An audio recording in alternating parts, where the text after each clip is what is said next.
परम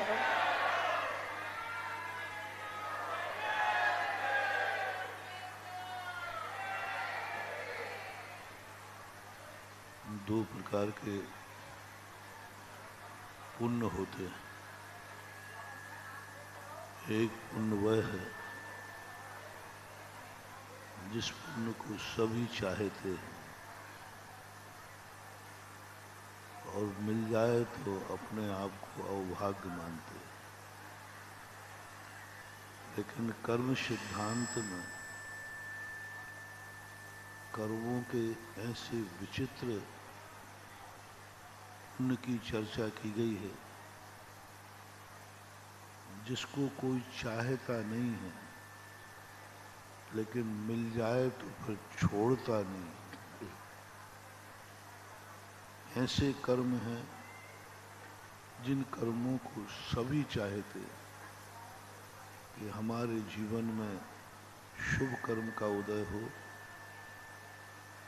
हमारे जीवन में साता का उदय हो, हमारे जीवन में उच्च गोत्र का उदय हो, हमारे जीवन में ऐसी स्थितियां बने और वो प्राप्त हो जाती हैं तो एक आनंद की अनुभूति होती है। लेकिन एक पुण्य वे भी हैं जिनको कोई नहीं चाहता है, मिल जाए तो छोड़ता नहीं, मिलने के बाद फिर उसके परिणामों में इतना विचित्र भाव आता है कि छोड़ने का नाम नहीं लेता। जिस कर्म का नाम है, जिसको कोई नहीं चाहता, त्रियंच गति। त्रियंच गति पाप प्रकृति है और त्रियंच आयु पुण्य प्रकृति है। त्रियंचों में कोई जाना नहीं चाहता और चला जाए तो वहां से वो लौटना नहीं चाहता, मरना नहीं चाहता। पुण्य प्रकृति कहेगी। गति पाप प्रकृति, जितनी भी गति हैं वे सब पुण्य है या पाप है। नरक गति पाप है, आयु भी पाप है। देवगति पुण्य है तो आयु भी पुण्य है। मनुष्य गति पुण्य है तो मनुष्य आयु भी पुण्य है। लेकिन त्रियंच गति पाप प्रकृति है और त्रियंच आयु पुण्य प्रकृति है। एक ऐसी प्रकृति 148 कर्मों में बड़ी विचित्र है। इससे भी हमें बहुत बड़ी शिक्षा मिलती है। ज्ञानी पुरुष भी ऐसी ही जिंदगी में कुछ अनुभव करता है। ज्ञानी पुरुष भी नहीं चाहता है कि मेरे जीवन में अशुभ कर्म का उदय आवे।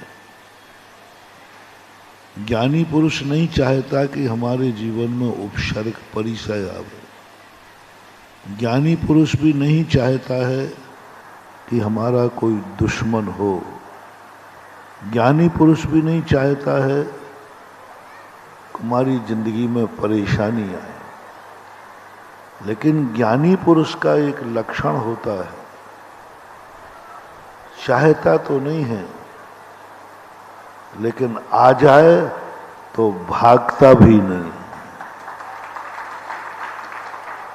आ जाए तो अभाग्य मानता है, आ जाए तो उसमें अपने को आनंद की अनुभूति करता है।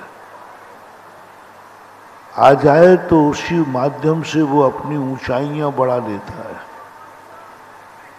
आ जाए तो उसके जीवन में ऐसे बल्ले बल्ले हो जाता है। चाहता नहीं, चाहता कोई भी नहीं है, मुनि महाराज भी क्यों ना हो, कोई नहीं चाहता। लेकिन अज्ञानी और ज्ञानी में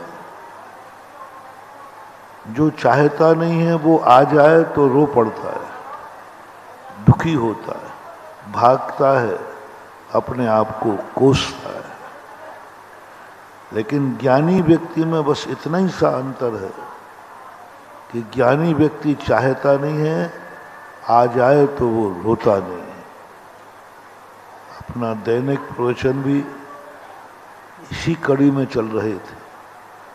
आज पारसनाथ भगवान भी इसी कड़ी के एक महान आत्मा है। 24 तीर्थंकरों में पारसनाथ की एक असाधारण विशेषता है। 24 तीर्थंकरों में एक दो भगवान सुपार्श्वनाथ महावीर को छोड़ दें, सभी जीवों ने जो चाहा वो मिला, वो धन्य हो गए। 24 तीर्थंकरों की जिंदगी में उन्होंने जो चाहा सब मिल गया, वे महान हो गए। लेकिन पारसनाथ को वो मिला जो उन्होंने चाहा नहीं था, वो भी मिला। अन्य अजितनाथ, संभवनाथ, अभिनंदनाथ आदि जो भगवान हैं, इनकी जिंदगी में तो वही मिला, सब कुछ वही मिला।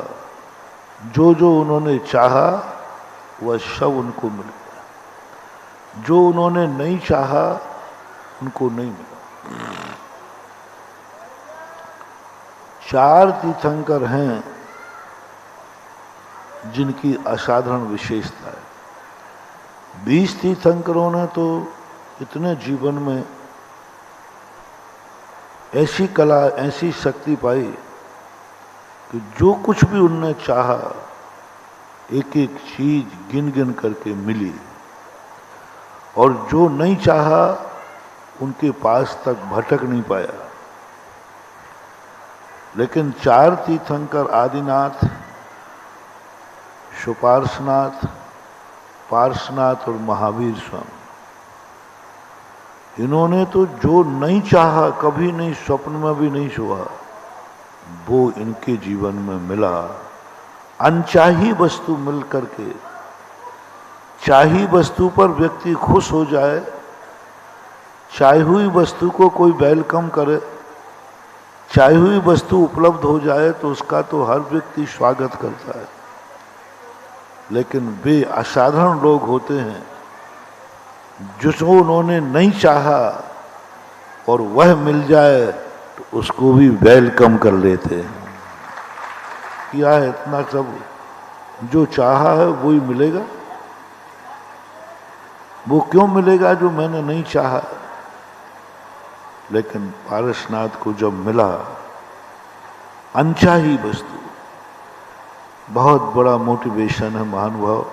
आज पारसनाथ निर्माण महोत्सव पर एक हमें वो शक्ति लेना है, वो मुस्कान लेना है, उसको वेलकम करना है, उसको अवभाग्य मानना है। जो हमने कभी नहीं चाहा वो मेरी जिंदगी में आ जाए। जो दिन हमने कभी नहीं चाहे थे ऐसा दिन आ जाए। जो मुसीबत हमने कभी नहीं चाही थी वो मुसीबत आ जाए। जो कांटे हमने नहीं चाहे थे वो कांटों वाला रास्ता मिल जाए। जो हमारी जिंदगी में, हमने अपनी जिंदगी में ऐसी संगति नहीं चाही थी, ऐसी संगति मिल जाए। ऐसा परिवार मिल जाए जिसको तुमने कभी नहीं चाहा। बेटा भी हो सकता है, माँ बाप भी हो सकते,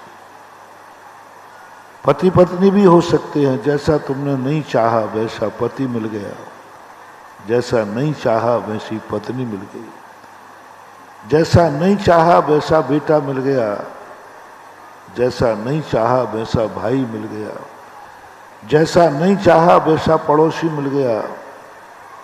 जो कभी नहीं चाहे, मुस्कान सबने चाही और आंखों में आंसू मिल गया। ये सारी की सारी चीजें हमारी अनचाही वस्तु। आज सबको, अपन सबको एक पारसनाथ से शिक्षा लेना है। वो शिक्षाएं तो हमारे संस्कार में हैं कि जब भी मुझे मनचाही वस्तु मिलेगी हम झूम उठेंगे, हमारा मन आह्लाद से भर जाएगा, हम अपने आप को भाग्यशाली मानेंगे क्योंकि जो मैं चाहता था वो हो गया, जैसा जीना चाहता था मैं जी गया, जैसा परिवार चाहता था वैसा मिल गया, जैसा शरीर चाहता था वैसा मिल गया, जैसी दुनिया चाहता था मुझे वैसी दुनिया मिल गई। ये तो अपन ने बहुत कर ली, बहुत बार, अनादिकाल से हम यही आनंद मनाते आए,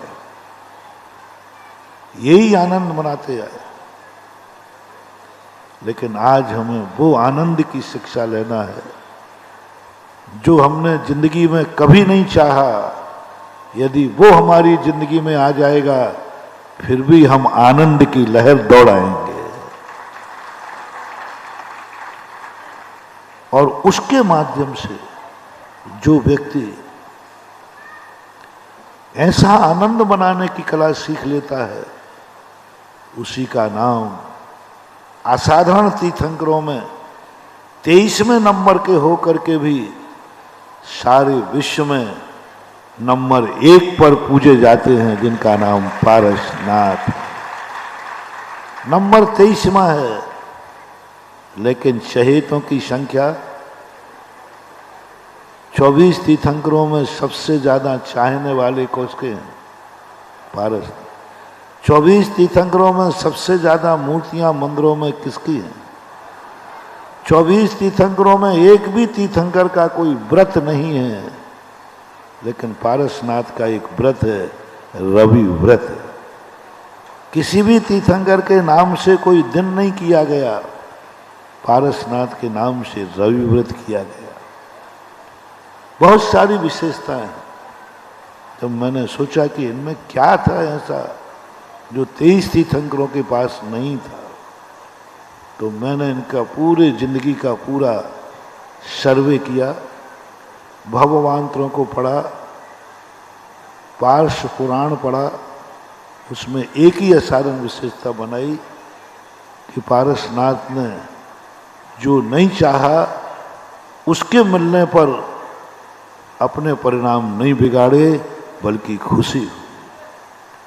ऐसा भाई मिला जिस भाई को यदि किसी को मिल जाए तो वो मर जाए और उसे मार डाले, ऐसा निकृष्ट भाई। 10 भाव पहले ऐसे ही नहीं इनकी पूजा हो रही है, ऐसे ही नहीं पारसनाथ जगत में पूज गए हैं, ऐसे ही नहीं सारे जगत ने उन्हें पलक पावड़े बिछाए हैं। कुछ है जो 23 तीर्थंकरों में नहीं है। ऐसे ही नहीं पारसनाथ को संकट मोचक कहते हैं, ऐसे ही नहीं लोग पारसनाथ के लिए कहते हैं कि पारसनाथ का नाम संकट मोचक। 24 तीर्थंकरों में संकट मोचक उपाधि पारसनाथ को दी, विघ्न हर उपाधि पारसनाथ को दी। विघ्न हर करना, विघ्न को निवारण करने वाले पारसनाथ, संकट को दूर करने वाले पारसनाथ, ये उपाधियां अन्य किसी तीर्थंकर को नहीं मिली, आदिनाथ भगवान को नहीं मिली, शांतिनाथ भगवान को नहीं मिली, और किसी तीर्थंकर को मात्र विशेषताएं बड़े बड़े आचार्य महाराजों ने। कुछ तो एक ऐसी शक्ति थी, और ये सारे भारत का मनोविज्ञान है, नीति है कि तुम अपने जीवन में यदि संकट से मुक्ति चाहते हो, तुम अपने जीवन में प्रतिकूल परिस्थितियों से मुक्ति चाहते हो, तो अपना आराध्य उस भगवान को बनाना जिन्होंने प्रतिकूल परिस्थितियों को वेलकम किया हो, स्वागत किया। कल जो मैंने बताया था, अभी समय ज़्यादा नहीं है, कि क्यों बनाए जाते हैं उन महाराजों के चित्र मंदिरों में जिन पर संकट आए। एक भी सुखी महाराज का चित्र नहीं बनाया गया मंदिरों में, कि इन भगवान के, इन महाराज के जीवन में कभी कोई संकट नहीं आया, उनके चित्र मंदिरों में नहीं मिले। उन सतियों के चित्र नहीं मिले जिनके जीवन में कोई कष्ट ही नहीं आया। उन सतियों के चित्र मंदिरों में बने हैं जिन्होंने सारी जिंदगी कष्टों पर कष्ट बिताए, संकट आए, चाहे सती सीता हो, चाहे अंजना हो, मनुवती हो, मैना सुंदरी हो, उन्हीं पर कथाएं लिखी गई। जितनी कथाएं लिखी सब उन पर लिखी जिन पर घोर घोर संकट आए। क्यों अच्छे लोगों की, सुख वाले लोगों की पूजा क्यों नहीं की जाती? उनके प्रति लोगों के रुझान क्यों नहीं होते? फूलों पर चलने वाले महापुरुषों को क्यों लोग कथाएं नहीं लिखते? क्यों नहीं उनकी जाप देते? क्यों नहीं उनके मंदिरों में चित्र बनाते? ये मुझे बहुत बार मन में विकल्प आता था। पुराण पढ़ो तो उन पर लिखे हैं। रामचंद्र जी को देख लो, 9 बलभद्र हुए हैं, 8 बलभद्रों पर कुछ लिखा ही नहीं गया। बलभद्र बराबर होते हैं, सबकी शक्तियां बराबर होते हैं। 8 बलभद्रों की कोई विशेष कथाएं नहीं है, दुनिया नाम भी नहीं जानती। मेरे से भी मत पूछ लेना, मैं भी 8 बलभद्रों के नाम नहीं जानता। नहीं तो कहो महाराज 9 बलभद्रों के नाम गिनाओ, तो 2-3 की तो गिना दूंगा, 8 के नहीं गिना पाऊंगा। मैंने कभी रटे ही नहीं, याद ही नहीं किया, दुनिया ही ने याद नहीं किए। क्यों करूं? उनके नाम लेने से, उनके नाम रटने से कोई फायदा नहीं है। एक का जरूर हमें भी याद है, आपको भी याद है, सारे जगत को भी याद है, जिनका नाम है श्री राम। आपने रामचंद्र जी का नाम सुना? मैंने भी सुना। क्यों? 8 बलभद्रों ने ऐसी क्या कमी थी जो उनके नाम जगत में प्रसिद्ध नहीं हुए? कोई कमी नहीं। पूरा मैंने मिलान किया सबका, सुख में पुण्य में सब बराबर थे। मात्र एक था कि 8 बलभद्रों के जीवन में कभी संकट नहीं आया और रामचंद्र जी के जीवन में संकट के अलावा कुछ आया ही नहीं। इसलिए जगत ने उनको प्रसिद्ध कर दिया, उन पे कथाएं लिख दी, उन पे पुराण लिख दिए, और कोई कारण नहीं था। और उसका सबसे बड़ी संकट के कारण से पूजनीय नहीं हुए। यदि संकटों के कारण से हो जाएं तो सारे नारकी पूजनीय हो जाएं। सबसे ज्यादा संकट तो नारकियों के। संकट को वेलकम कहना, संकट को अवभाग्य मानना, संकट से मान करके अपने आप में कहना अच्छा हुआ एक संकट आ गया, यही हमारी परीक्षा है। कल कहा था ना, जब भी तुम्हें कोई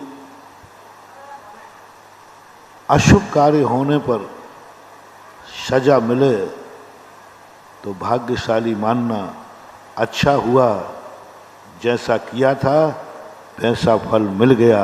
अच्छा हुआ तो सजा नहीं कहलाएगी, वो प्रायश्चित कहलाएगा, वो तप कहलाएगा। अपराध 2 व्यक्तियों से होते रहते। अपराध में कोई बड़ी बात नहीं है। संसार में कभी मन से, वचन से, काय से अपराध होते रहते। कोई व्यक्ति इस संसार में अपने आप को ये नहीं कह सकता है कि मेरे से कभी अनादिकाल से, अतीत भवों में भी कभी मेरे से कोई अपराध नहीं हुआ। ये संसार काजल की कोठरी है, कैसहू सयानो जाए पर लीक लागे पर लागे। आएगा संकट तो आएगा, गलतियां तो होंगी, अपराध तो होंगे। बस मोटिवेशन कल दिया था, ज्ञानी और अज्ञानी। अज्ञानी अपराध करता है, ज्ञानी भी करता है। अज्ञानी से अपराध होता है, ज्ञानी से भी होता है, इसमें कोई अंतर नहीं करूंगा। और बराबर अपराध होते, बराबर एक समान। ज्ञानी और अज्ञानी के दोनों अपराध एक समान है, किंचित मात्र भी अंतर नहीं है।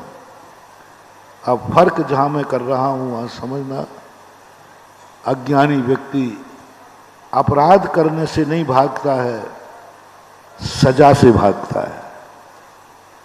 अपराध तो करेगा, सजा नहीं मिलना चाहिए, फरार होता। सजा देवें तो वो दुख मनाता है, कोसता है, सजा देने वाले को कोसता है। अपराध तो किया है, मजिस्ट्रेट को कोसता है, वकीलों को कोसता है, और जेल में पड़ा पड़ा रोता है और जेल से भागने का भाव करता है। ये परिभाषा किसकी है? अज्ञानी की। अपराध होने पर हमने अज्ञानी नहीं कहा।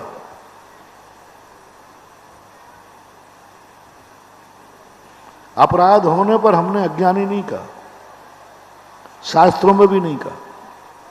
हो जाता है अपराध। अज्ञानी कहां से शुरू होता है?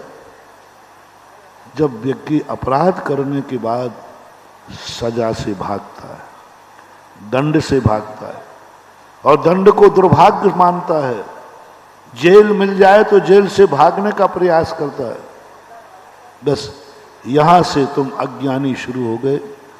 और ज्ञानी अपराध होने के बाद सजा से भागता नहीं है, सजा लेने के लिए स्वयं उपस्थित हो जाता है। अज्ञानी अपराधी को पकड़ के लाना पड़ता है, और ज्ञानी अपराधी स्वयं समर्पित हो जाता है, सजा लेने पहुंच जाता है, मुझे सजा दो।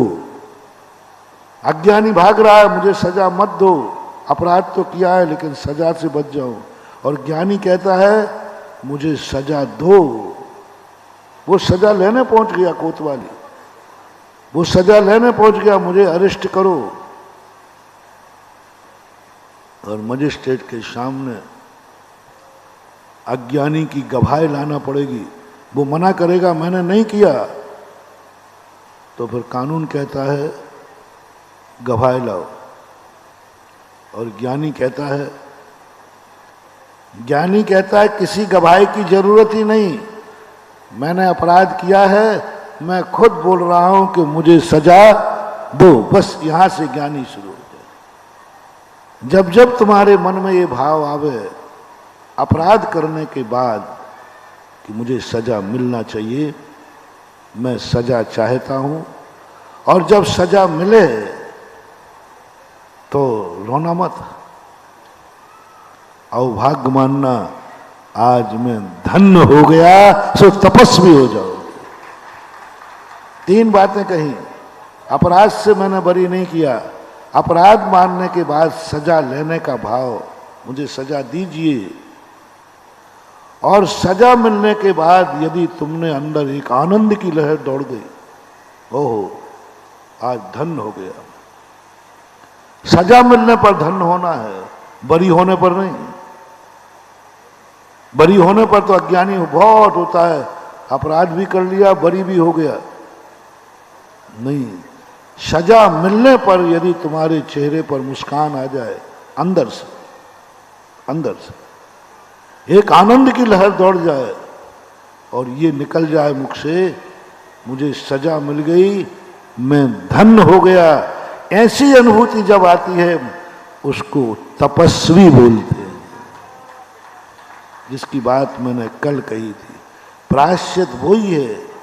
सजा का नाम प्रायश्चित नहीं, सजा मिलने पर जो अवभाग्य आता है, अनुभूति होती है उसका।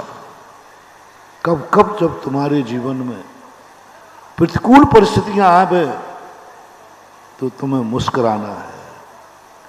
बस यही जिंदगी से अच्छे दिन शुरू हो जाए। बुरे दिनों में यदि तुम रो पड़े तो बुरे दिन और आएंगे। पूज्यवर उमा स्वामी महाराज, दुख शोक तापा क्रंदन परिवेदनान्यान्य अशद वेद्य। दुख में दुखी हुए दुख और बढ़ेगा, सुख में इष्ट के वियोग में शोक मनाया, शोक और बढ़ेगा, इष्ट का वियोग और होगा। अनिष्ट संयोग मिलने पर यदि तुम रो पड़े तो अनिष्ट और होगा। अभी मच्छर काट रहा है, अब बिच्छू काटेगा। मच्छर काटने पर तुम रो पड़े, बहुत मच्छर हैं, तैयारी रखो, अब बिच्छू आने वाला है। और बिच्छू पे रो पड़े तो फिर सांप आएगा, सांप पे रो पड़े तो शेर आएगा, बढ़ता जाएगा। ये उमा स्वामी की खोज है, कभी बताऊंगा मैं, अभी ज्यादा नहीं। ये उमा स्वामी महाराज ने एक ऐसी खोज की है जो कहा, उन्होंने कहा यदि तुम सुख चाहते हो तो दुख में दुखी मत होना, वियोग में शोक मत मनाना, अनिष्ट संयोग में रोना मत। ये सारे सारे प्रसंग सोचने के लिए हमें मजबूर करते हैं।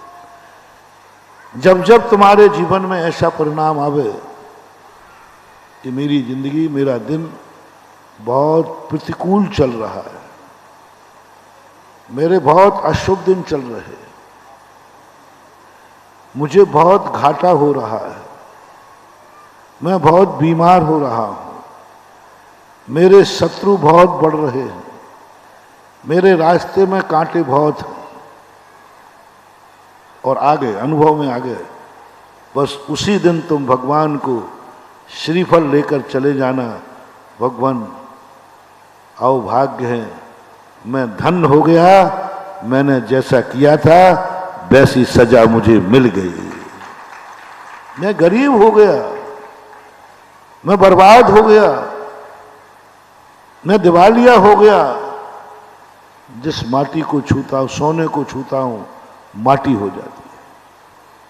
बे श्रीफल तो बहुत चढ़ाए तुमने,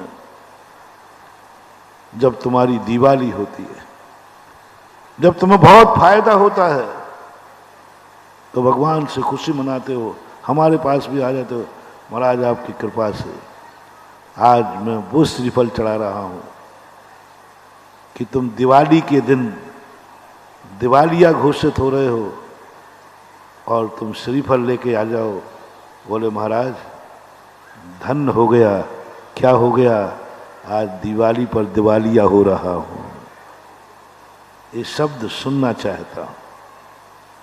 आज पारसनाथ दिवस, दिवालिया होना के दिन तुम श्रीफल लेके आओ, और क्या रोते नहीं आना, क्या कहना है। अब आज का प्रवचन तो थोड़ा कठिन तो हो गई, पारसनाथ ही कठिन के हैं तो कठिन तो हो गई। कितना कठिन है, दिवालिया होने पर श्रीफल लेके आओ और कहो गुरुदेव मैं धन हो गया। बोले क्या हो गया, बोले दिवालिया हो रहा हूं, सब तरफ से घाटा लग रहा है, जिसमें हाथ डालता हूं उसी में बंटा झार हो रहा है। स्थिति ऐसी आ गई है कि अब खाने को भी नहीं बचा है। इसलिए ये जो श्रीफल लाया हूं ना, ये भी उधार लाया हूं, मांग करके। और बस आज इतने आनंद की अनुभूति हो रही, मैं धन हो गया। बहुत कठिन प्रश्न है, मैं धन हो गया, आनंद से आ गया, मजा आ गया। ज्ञानी व्यक्ति की बात कर रहा हूं, उससे पूछना क्यों आनंद आ गया। बोले मुझे ऐसी ही सजा मिलना चाहिए थी, क्योंकि मैंने ज्ञान पढ़ लिया शास्त्रों में, कभी मैंने धन पाकर के पाप किए होंगे, धन पाकर मैंने दान नहीं दिया होगा, धन पाकर के मैंने जुआ खेला होगा, अय्यासी की होगी, ऐसो आराम किया होगा, पापों में गमाया होगा। हमारे सामने दान देने के मौके आए, ना हमने कभी किसी को दान दिया। जितना धन का दुरुपयोग किया होगा, और धन का दुरुपयोग करने वाले की यही सजा होना चाहिए जो मेरी हुई है, बस इतना सा करना है। क्योंकि ये तो निश्चित है ना कि बुरे दिन आए तो कोई ना कोई कर्म का उदय तो है। जरूर मेरे लिए बहुत अच्छा किया प्रभु, ऐसे ही होना चाहिए, मुझ पापी को ऐसी ही सजा मिलना चाहिए। मैंने धन का दुरुपयोग किया, मैंने धर्म पापों में बढ़ाया, मैंने धन के बल पर अत्याचार किए, मैंने धन के बल पर कितनों की जिंदगी बर्बाद की, मैंने धन के बल पर कितना क्या क्या नहीं किया। अच्छा हुआ, ऐसे पापी को यही सजा मिलना चाहिए जो मुझे मिल गई, मैं धन्य हो गया। बस ऐसी अनुभूति यदि अंदर से दौड़ जाए, समझ लेना ये दीवारी तो दिवालिया की निकलेगी और अगली दीवारी पौवारा की निकलेगी, ये निश्चित है। महातेज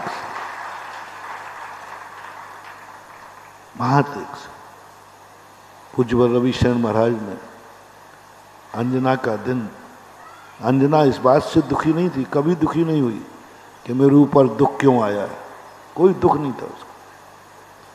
बस वो एक जानना चाहती थी कि मेरी जिंदगी में दुख आया क्यों, मैंने गलती क्या की है, मैंने क्या गलती की, बस इतना सा मुझे जानना है। पवनंजन ने तो बताया नहीं, पूरी कथा नहीं सुना, संक्षेप में अपना भाव पक्ष पवनंजन ने बताया नहीं और एकदम शादी के बाद कह दिया मैं अंजना का परित्याग करता हूं। कारण तो बताओ, कारण तो बताओ, कोई कारण तो बताओ।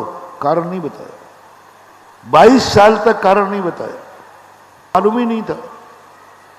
कारण मात्र 2 लोगों को पता था, पवनंजन, अंजना। बस एक ही बात की, संकट से दुखी नहीं थी। कारण क्या, क्यों हुआ मेरी जिंदगी में ऐसा।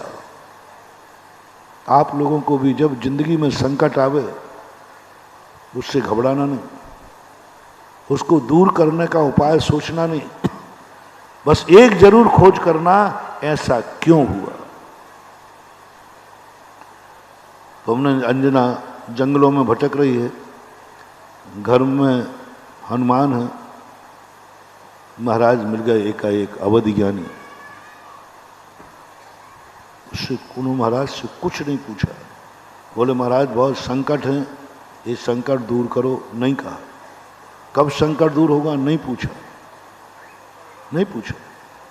एक ही बात पूछी, महाराज बहुत अवधि ज्ञानी थे, वो भी नहीं समझ पा रहे थे कि इसका कैसे अच्छे दिन आए, इस सती के अच्छे दिन कैसे आए।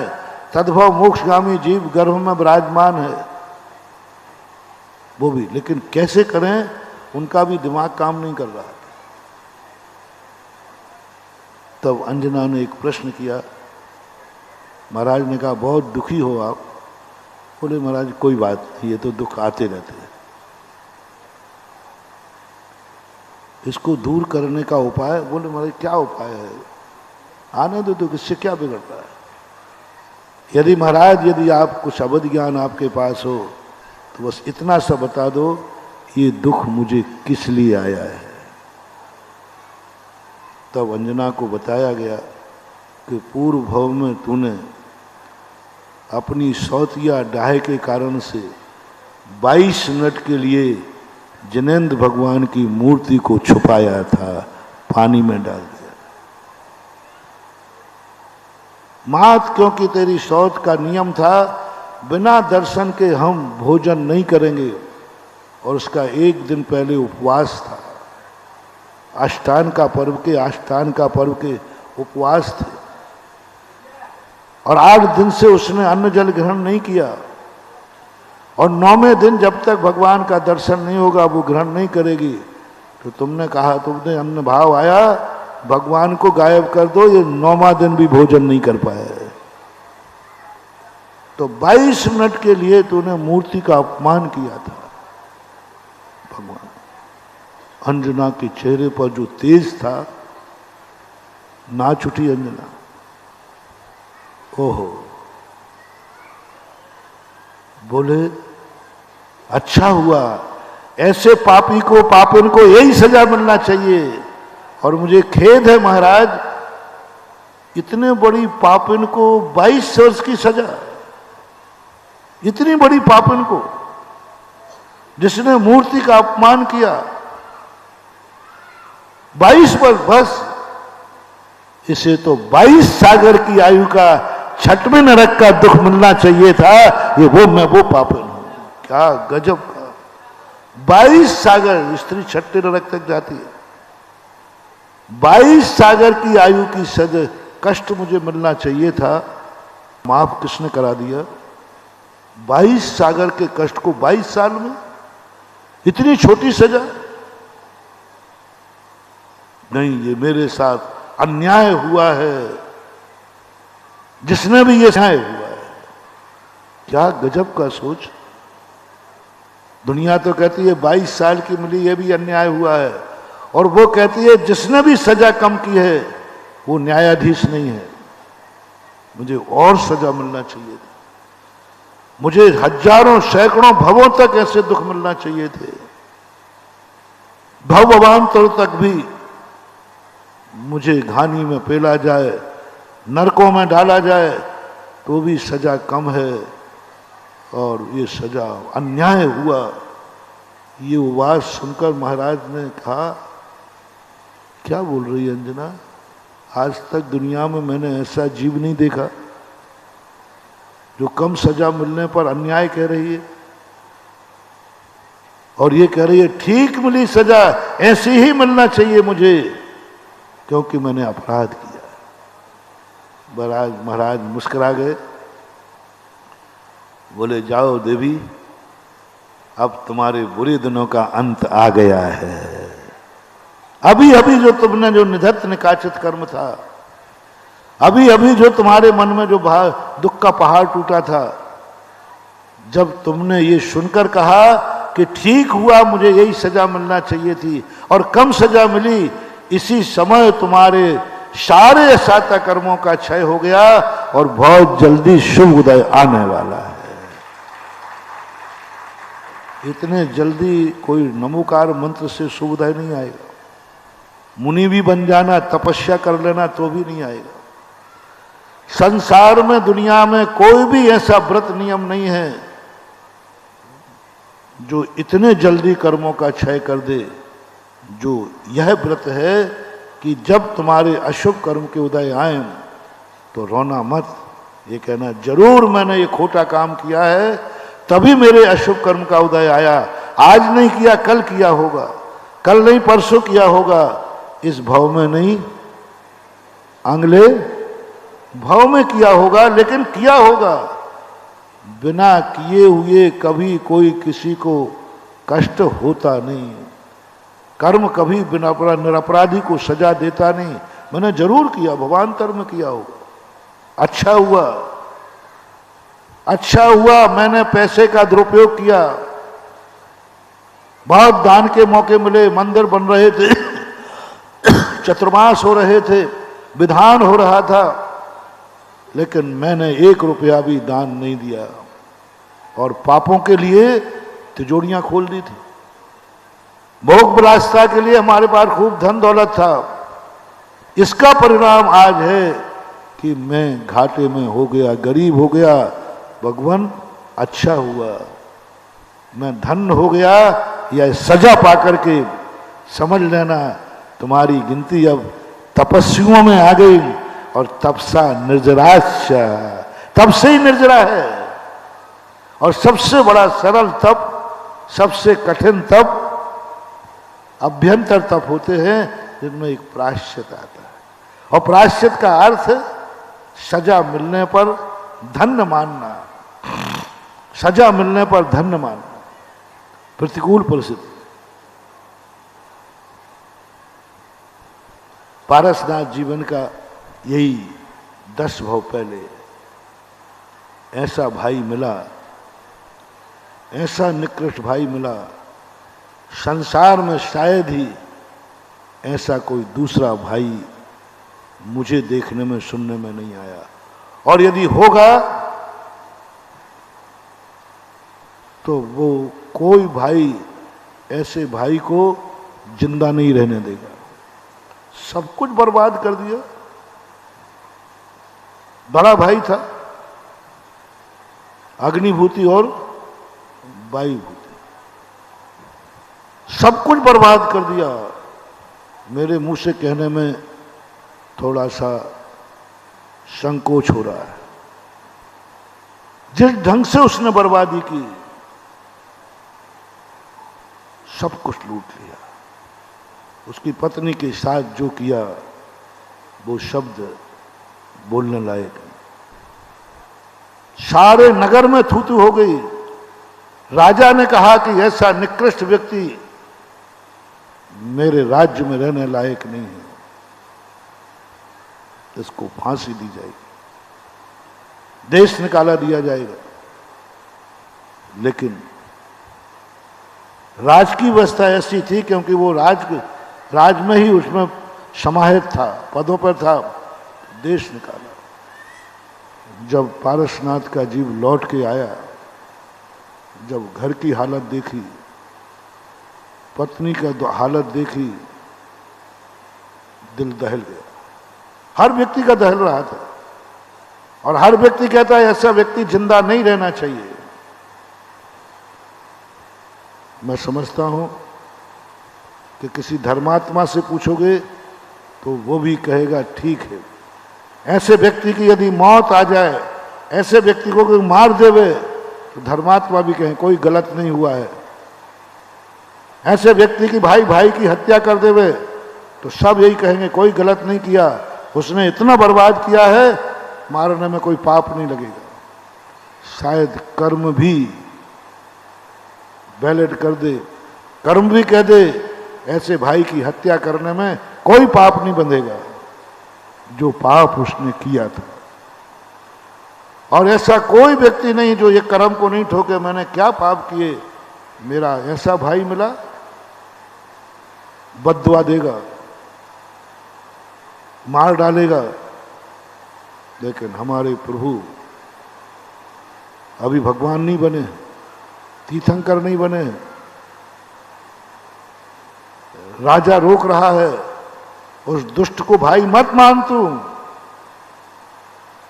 लेकिन वायुभूति पारसनाथ का जीव नहीं, वो भैया के पास सबके मना करने पहुंच गया। कोई बात नहीं भैया, गलती हो गई, भाई तो भाई ही होता है, भाई तो भाई ही होता है। क्या बात है महानुभाव, इतने पर भी वो अपने आप को दुर्भागी नहीं मान रहा है। कोई गलती नहीं थी और भाई के पैर पकड़ लिए, बोले भैया जो हुआ सो हुआ, अब आप घर चलिए, घर चलिए, जो हो गया सब कुछ मिटा जा सकता है लेकिन भाई नहीं। वो पैर पकड़ रहा है और भाई इतना दुष्ट, उस समय भी 12 मन की शिला लेकर के वो तपस्या कर रहा था, वो शिला पट। दुष्टता देखना, प्रतिकूल परिस्थितियां देखना। अब भी पारसनाथ का जीव मानने को तैयार नहीं कि ये भाई दुष्ट, इतनी गलती करने पर भी मैं माफ कर रहा हूं, पैर पड़ रहा हूं, इसने 12 मन की शिला पटक दी। नहीं, क्या सोचता है पारसनाथ का जीव, नहीं नहीं भैया ने शिला नहीं पटकी, वो तो पैर मैंने पकड़े तो पैर से कारण हिल गई इसलिए शिला गिर गई। क्या कैसी आत्मा है। नहीं नहीं भैया ने शिला नहीं पटकी, भैया क्यों पटकेगा, वो तो मैंने पैर पकड़े तो पैर हिल गए, वो शिला भारी थी, 12 मन की शिला लेके खड़ा था वो। यानी अपने को दोषी ठहरा दिया, मेरे पैर के हिलने से शिला गिरी इसलिए मैं मर गया, मेरे ऊपर गिरी, कोई बैर भाव नहीं बांधा, कोई संकलेश नहीं बांधा, अपने उपादान को दोषी देकर के चलता रहा। और एक भाव नहीं, पारसनाथ के 10 भाव उठा के चलो। हर बार पारसनाथ मुनि अवस्था बनी, शेर बन के खा गया, पारसनाथ उसको दोष देने को तैयार नहीं, मेरे यह शुभ कर्म का उदय। अजगर बन के निकल गया महाराज को अलग अलग भवों में, महाराज दोष देने को तैयार नहीं। आज अंतिम भव था पारसनाथ भगवान का, बिजौलिया के अंदर वो नदी भी मैंने देखी है, जिस शिला पर भगवान पारसनाथ प्रभु बैठे थे, उस शिला पर मैंने 4-4 महीने ध्यान करने का भाव किया। कई घंटों घंटों बैठता था वहाँ। चतुर्मास हुए 2 और एक कोरोना ने करा दिया रेगुलर बिहारी। उस चट्टान पर बैठ करके जहाँ प्रभु बैठे थे, जहाँ प्रभु ने ये सिद्धियां की थी, अच्छी सिद्धि नहीं, भगवान की सिद्धि नहीं, बुरे दिन को अवभाग्य माना था। वो वर्गणाएं आज भी मैंने महसूस की वहां, ये वर्गणाएं मैंने महसूस की वहाँ पर वो कमर की वेदनाएं, और मैंने महसूस किया वहाँ बैठ करके उसी शिला पर जहाँ प्रभु बैठे, वो शिला आज भी है। वो शिलाएं आज भी पड़ी हैं जो कमठ ने फेंकी थी, ऐसी कटी हुई हैं जैसे बर्फी काटते ना सूत से। वो शिलाएं वहाँ पर मात्र 500 मीटर की जगह में है। पूरी नदी को मैंने किलोमीटरों से घूमने गया, कहीं ऐसी शिलाएं मैंने भारत में ऐसी शिलाएं नहीं देखी। और आधा किलोमीटर यानी 500 मीटर के अंतर्गत वो हैं, आगे पीछे चारों तरफ से कटी हुई है, और बड़ी बड़ी शिलाएं चारों तरफ बिल्कुल धागे से जैसे काटी हो, वो शिलाएं वहां आज भी हैं। और पारसनाथ उस समय भी, अब तो अवधि ज्ञानी थे, मन पर ज्ञानी थे, और जान सकते थे कि ये कमठ दुष्ट मेरे प्रति दुष्ट है। आज भी वो कह रहे नहीं, कमठ का हमारे लिए बुरा नहीं कर रहा है। कमठ की बदौलत मैं इतने दिन सामायिक में नहीं बैठता, मात्र 2 घंटे की सामायिक करने के लिए बैठे होंगे। आज कमठ की बदौलत है जो मुझे 8 दिन ध्यान करने का सौभाग्य मिला। सौभाग्य मिला मुझे, इसकी बदौलत है, नहीं तो मैं तो 2-2.25 घंटे में उठ जाता, उत्कृष्ट सामायिक कर लेते।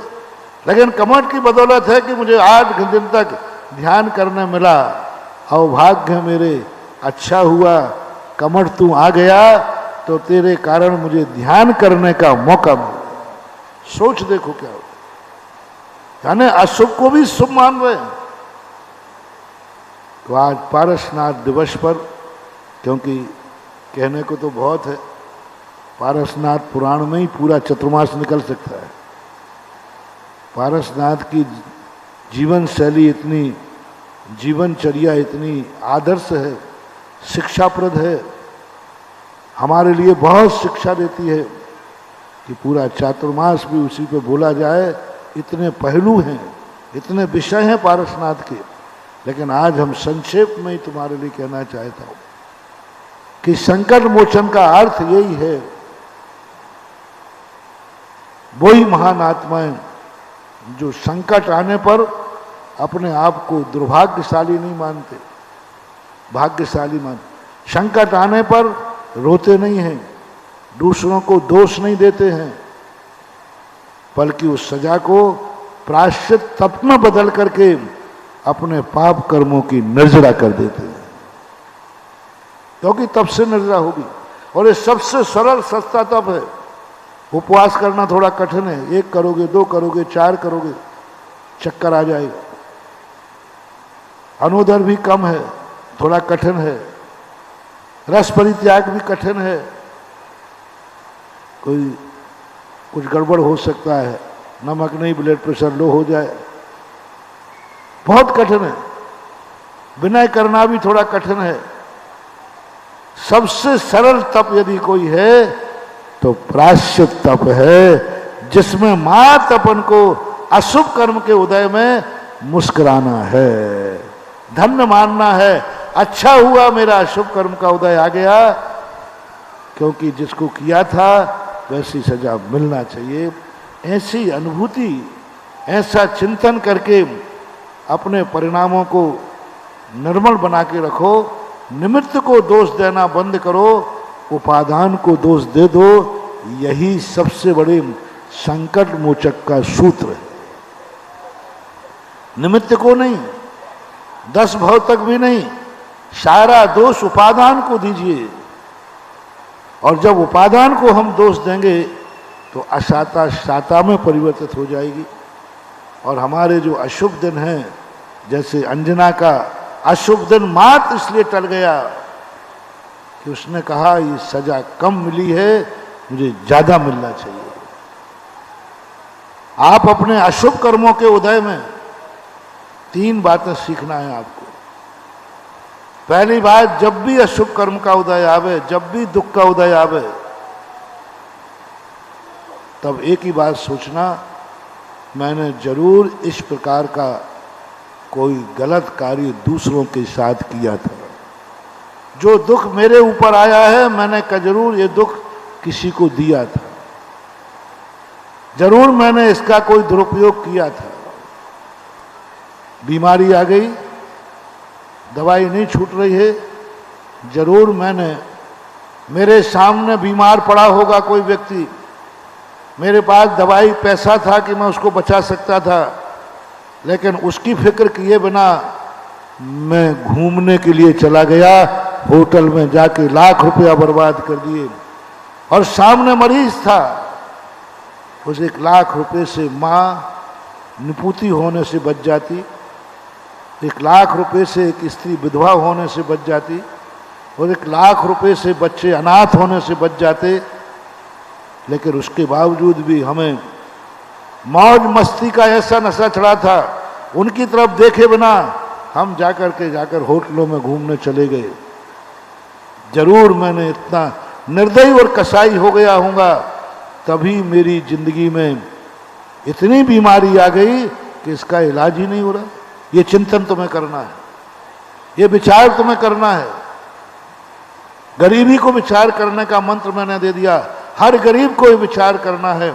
जरूर मेरे पास पैसा था, लेकिन मैंने पापों में, अशुभ कर्मों में उड़ाया, इसलिए आज जिस कार्य में हाथ डालता हूँ घाटा लगता है। ये मुझे जो मिल रहा है ये मेरी सजा है, और मैं इसे प्रायश्चित बनाता हूँ। ठीक हुआ, अभी तो कम सजा मिली है, इससे ज़्यादा और मिलना चाहिए। ऐसा चिंतन तुम करो तो शायद वो गरीबी का कर्म जो बंधा है वो कट जाए। कांटे जब हैं तो कांटों को कोसो मत। जरूर मैंने किसी के रास्ते में कांटे बिछाए होंगे, तभी मेरे कांटे में रास्ते आए हैं, अन्यथा आ नहीं सकते। उसको प्रायश्चित का रूप बदल दो। ऐसा चिंतन, ऐसा सोच इन महान आत्माओं के जीवन से, इनके जीवन चरित्र पढ़ने का अर्थ ये नहीं है कि उनके जीवन में क्या क्या हुआ। इनके पढ़ने का अर्थ है जो इनके जीवन में हुआ वही मेरे जीवन में हमें उतारना। वंदे